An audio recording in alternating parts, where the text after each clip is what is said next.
তো দর্শক আসসালামু আলাইকুম। দর্শক আপনাদের প্রীতীয় শুভেচ্ছা জানিয়ে শুরু করছি আমাদের আজকের প্রতিবেদন। তো দর্শক আজকে আমরা এক অসহায় মেয়ের গল্প তুলে ধরব, যার নাম হচ্ছে তানিয়া।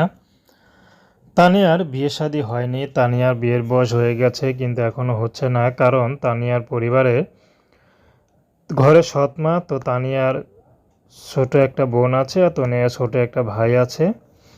তো তানিয়ার ছোট ভাই মাদ্রাসায় পড়ে, তো তানিয়ার বাবা সে খরচ দেয়, এর জন্য তানিয়ার মা বাবার সাথে খুবই অত্যাচার খারাপ ব্যবহার করে, কিন্তু তারপরেও তারা সহ্য করে থাকে।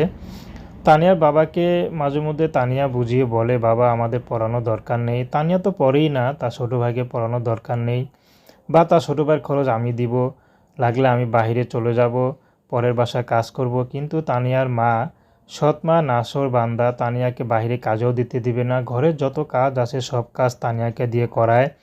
কিন্তু তানিয়াকে দুবেলার দুমুঠো যে খেতে দিবে সেটাও দেয় না, বলে বোনকে খাবার দিলে তোকে দিব না, হয়তো মাঝে মধ্যে খাবার কমও দেয়।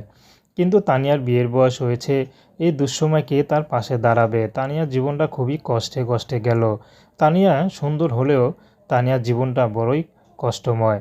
তো তানিয়াকে এখন যদি কেউ বিয়ে শাদী করতে চায়, সেই মানুষটি যেমনই হোক তানিয়া বিয়ে শাদী করবে, যে বয়সের হোক। তো প্রেম ভালোবাসা সাহায্য সহযোগিতা বিয়ে শাদী করা একান্ত আপনাদের ব্যক্তিগত ব্যাপার। আসুন আমরা 5 ওয়াক্ত নামাজ পড়ি, দেশের সেবা করি। আসসালামু আলাইকুম।